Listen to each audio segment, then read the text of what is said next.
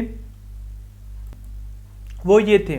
Number 1 to remove the state of tension between the Muslim and British government. سب سے پہلا جو علی گڑھ موومنٹ کا اسٹارٹ کرنے کا امیڈیٹ آبجیکٹو تھا وہ یہ تھا کہ ختم کی جا سکے ایک ٹینشن کی اسٹیٹ مسلمانوں کو اور جو برطانوی حکومت ہے اس کے درمیان. سیکنڈ تھا to induce them to get jobs and other facilities under the new government. نئی گورنمنٹ جو کہ اس وقت اوبیسلی برطانیہ کے انگریزوں کی تھی برصغیر میں اس میں مسلمان بھی نوکریاں حاصل کر سکیں. تو یہ امپورٹنٹ ہے آپ کے لیے ایگزام پوائنٹ آف ویو سے کہ what were the objectives of Aligarh movement, یا تھوڑے سے اس کو گھما پھرا کر ورڈنگ چینج کر کے وہ یہ پوچھ سکتے ہیں right down the 2 immediate objectives of Aligarh movement. تو آپ نے یاد رکھنا ہے سب سے پہلا علی گڑھ موومنٹ کا جو آبجیکٹیو تھا وہ یہ تھا کہ اسٹیٹ آف ٹینشن ختم کی جا سکے. سیکنڈ یہ تھا کہ مسلمانوں کو جو نوکریاں اور اس کے ساتھ جو ادر فیسلٹیز تھی نئی گورنمنٹ میں وہ مسلمان حاصل کر سکیں. اچھا جی, ان کے لیے مطلب سر سید احمد خان کے لیے یہ تھا صرف واحد راستہ مسلمانوں کو خوشحال بنانے کے لیے. اس کے بعد سر سید احمد خان کے آئیڈیلس ہیں ان کو سمڈ اپ کیا جا سکتے ہیں فالوئنگ میں. سب سے پہلے number 1 create an atmosphere of mutual understanding between the British government and the Muslims. Second ہے موٹیویٹ کیا جا سکے مسلمانوں کو کہ وہ ویسٹ کی مغرب کی تعلیم حاصل کریں. تھرڈ ہے پرسویٹ مسلمانوں کو اس چیز کی طرف مطلب کیا جا سکے، پرسویٹ کیا جا سکے کہ وہ جو ہے وہ پولیٹکس ہے اس ٹائم کی ایجوٹیشنل پولیٹکس، اس سے وہ ایجوٹیشنل پولیٹکس سے ریفرین کریں بچیں. اور خوش قسمتی سے سر سید احمد خان نے اٹیک کیا تھا اے نمبر آف سنسیئر مخلص دوستوں کے، جنہوں نے ان کے سر سید احمد خان کے جو خیالات تھے ان سے نہ صرف اتفاق کیا بلکہ سر سید احمد خان کی مدد بھی کی. ان میں جو ویل نون فگرز تھیں، فار ایگزامپل نواب محسن الملک، نواب وقار الملک، اس کے بعد حالی شبلی نذیر احمد، اس کے بعد ہمارے پاس ہے جی چیرک علی محمد حیات اینڈ ذکا اللہ. ٹھیک ہے، یہ آپ نے امپورٹنٹ یاد کر لینا ہے، آپ سے پوچھے جا سکتے ہیں. یہ جو شخصیات تھیں انہوں نے سر سید احمد خان کے اس مقصد کو سپورٹ کیا. کچھ انگلش کے پروفیسر لائک بیچ، اس کے بعد موریسن، اس کے بعد Raleigh and Ireland also contributed greatly in building up the Aligarh college into a first rate institution. یہ کچھ انگریز پروفیسر تھے، انہوں نے بھی مدد کی تھی. سر سید احمد خان نے اپنا جو تعلیمی جو ان کی تحریک تھی اس کو اسٹارٹ کیا تھا by setting up Gulshan school at Moradabad in 1859. Date and location is important in this course, یاد کریں. سر سید احمد خان نے کہاں سے اسٹارٹ کی اپنی ایجوکیشنل موومنٹ؟ انہوں نے اسٹارٹ کی گلشن اسکول جو کہ مراد آباد میں 1859 میں سیٹ اپ کیا گیا تھا. وکٹوریہ اسکول ایٹ غازی پور ان 1863. اس کے بعد scientific society for translation of English work in native language Urdu at Aligarh in 1864. یہ بھی امپورٹنٹ ہے.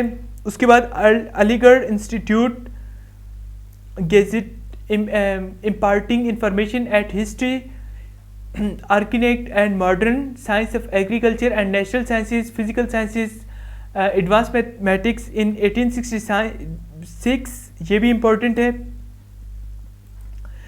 اس کے بعد ہے جی committee striving for the educational progress of Muslims 1870.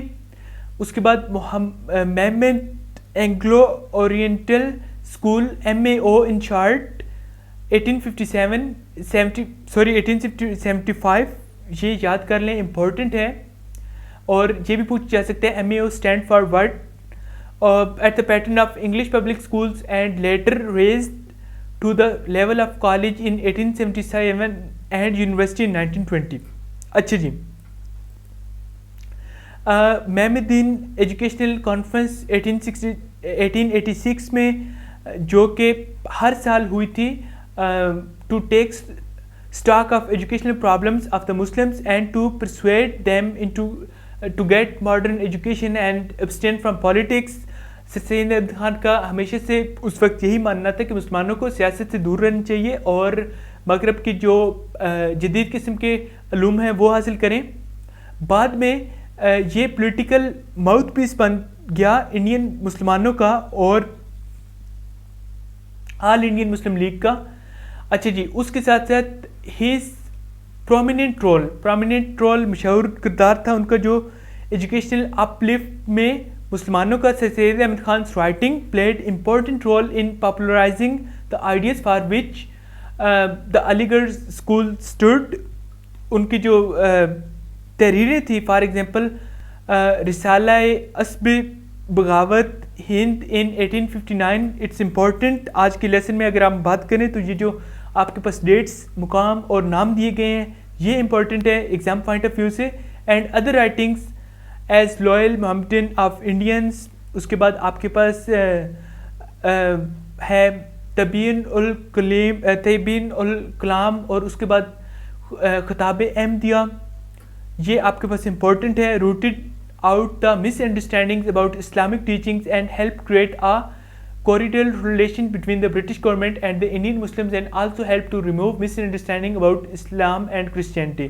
تو سر سید احمد خان نے جس وقت 1857 کی جنگ کے بعد مسلمانوں کو دیوار سے لگایا جا رہا تھا اور انگریزوں نے مسلمانوں پر الزام ٹھہرا کر ان کو مجرم سمجھ کر انگلش کو اونلی زبان قرار دیا تھا، اس کے علاوہ مسلمانوں کی مذہبی علوم پر اس کے ساتھ ساتھ جو عربک تھی، پرشین لینگویج تھی، اس کو بین کر دیا تھا. اس ایک نازک ٹائم میں سر سید احمد خان نے ایجوکیشنل موومنٹ سٹارٹ کی. اس میں ہم نے پڑھا مختلف، انہوں نے کالجز، اسکول، یونیورسٹی، اپنی رائٹنگز، جو رسالے انہوں نے شائع کیے، اس کے علاوہ کانفرنسز انہوں نے کنڈکٹ کی. اس سب کا مقصد یہی تھا کہ مسلمان اس وقت صرف اور صرف جو ہے وہ ویسٹ کے نالج اور ماڈرن ایجوکیشن کو حاصل کریں. اس کے ساتھ ساتھ انہوں نے بہت سارا کام کیا تاکہ انگریزوں اور مسلمانوں کے درمیان جو بھی مس انڈرسٹینڈنگ تھی، جو بھی اسٹیٹ آف ٹینشن تھی، اس کو ختم کی جا سکے. یہ تھا جی آج کا لیکچر. اور اس کا جو لاسٹ پارٹ ہے اس میں یہ ہے کہ یہ ایک پلیٹ فارم تھا جس سے سر سید احمد خان نے بہت اسٹرانگلی جو ہے مسلمانوں کو منع کیا تھا کہ وہ ہندو ڈومینیٹ پولیٹیکل پارٹی ہے وہ یعنی کہ انڈین نیشنل کانگریس اس کو جوائن نہ کریں. انہوں نے ریگریٹ کیا اردو ہندی کنٹروورسی جو ایک اردو ہندی تنازع تھا انیشیٹڈ بائی ہندوز اینڈ پریڈکٹڈ، اور انہوں نے اس کے ساتھ ساتھ یہ بھی پریڈکٹ کیا تھا that both the nations could no longer live together, مطلب ہندو اور مسلمان اکٹھے نہیں رہ سکتے. He stood for reserved seats for the Muslims and also promoted the ideas that Hindus and Muslims are two distinct nations which led to the two nation theory. ان کا یہی ماننا تھا کہ ہندو اور مسلمان دو الگ الگ قومیں ہیں اور ایک ساتھ نہیں رہ سکتے. سر سید احمد خان کی علی گڑھ موومنٹ تھی، اس نے ایک سگنیفیکنٹ بہت اہم رول ادا کیا تھا برنگ ٹو مطلب برنگ کرنے میں انٹلیکچوئل ریولوشن، ایک علم کا جو اس وقت انہوں نے جو انقلاب لایا تھا انڈیا کے مسلمانوں کے درمیان. 10 علی گڑھ موومنٹ سکسیڈڈ اور علی گڑھ موومنٹ کامیاب رہی اچیونگ اٹس میجر آبجیکٹیوز، جو اس کے بڑے آبجیکٹیو تھے اس کو، اور بوسٹڈ اپ دا ڈپریسڈ مسلمس، اور جو مطلب ڈپریسڈ اور پریشان کن مسلمان تھے ان کو انہوں نے ایک بار پھر بوسٹ اپ کیا to the real status of nation. یہ تھا جی آج کا لیکچر. آئی ہوپ آپ کو یہ لیسن اچھا لگا ہوگا. اگر آپ کو یہ ویڈیو لیسن اچھا لگے تو اس ویڈیو کو لائک کر دیں. اس کے ساتھ ساتھ ایک اناؤنسمنٹ ہے اسٹوڈنٹس کے لیے. ایسے اسٹوڈنٹس جو وی یو میں نیو ہیں اور ان کو اسٹڈی میں ایشو آ رہا ہے، یا ایسے اسٹوڈنٹس جن کا کسی بھی وجہ سے ڈی یا ایف گریڈ آئے ہوئے یا کچھ سبجیکٹس رہ گئے ہیں، ان کو کوئی بھی subject from computer, maths, English, economics, M G T to کوئی بھی سبجیکٹ ہے وی یو کا، اس کے آن لائن کلاسز لینی ہو، assignment, quizzes, G D B کا سلوشن چاہیے ہو، past paper WhatsApp group میں ایڈ ہونا ہے، یا اگر آپ جاب کرتے ہیں تو ایل ایم ایس مینیج کرانا ہو، تو آپ کی اسکرین پر یہ نمبر +923440297855، آپ اس نمبر کو اس ویڈیو کے کامنٹ سیکشن، اس کے ساتھ ساتھ ڈسکرپشن میں بھی آپ کو مل جائے گا، اس پر میسج کر کے ہیلپ لے سکتے ہیں مڈ ٹرم اور فائنل ٹرم کی پریپریشن کے لیے بھی. ویڈیو کو لائک کر دیں، اپنے اوپینین لازمی دیں کامنٹ سیکشن میں. Till next time, take care, اللہ حافظ.